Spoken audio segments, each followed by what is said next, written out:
Breaking news, Sean Diddy Combs has been found not guilty on all but 2 charges against him. The disgraced music mogul acquitted on the most serious counts of sex trafficking and racketeering, but found guilty on 2 prostitution-related charges. Combs' lawyer has also now asked for him to be released on bail to return home as his acquittal changes the conditions of his release.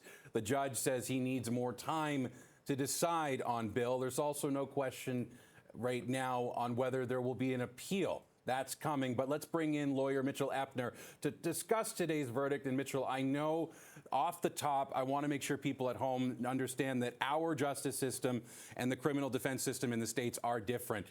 But just looking at how the response that we have from people in the courtroom saying that after the verdict was read out, Combs held his hands up in a prayer motion, seemingly elated that the most serious crimes he has been found not guilty on.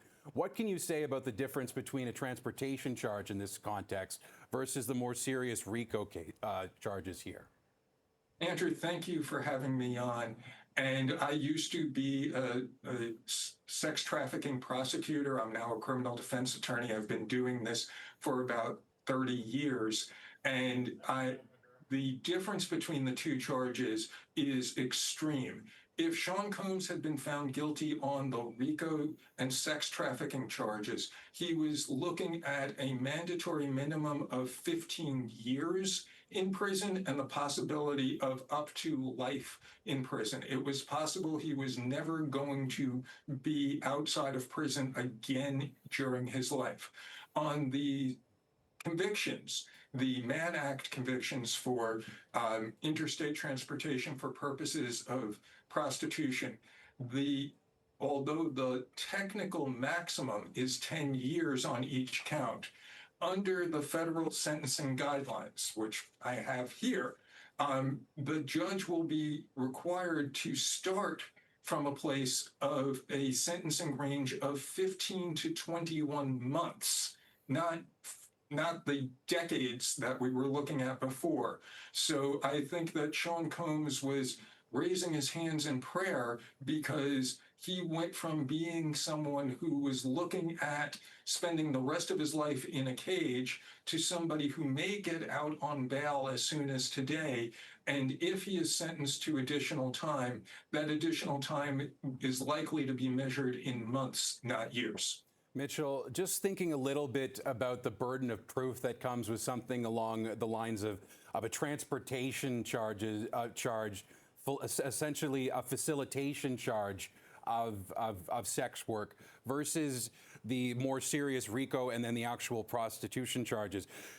What's the difference in terms of how this jury of 8 men and 4 women were able to ultimately come to a decision that he was guilty of the transportation? That was clear, but weren't able to come to an agreement and say that he had been found guilty without any unreasonable doubt on something that involves a burden of proof on whether or not he was doing more than facilitating prostitution.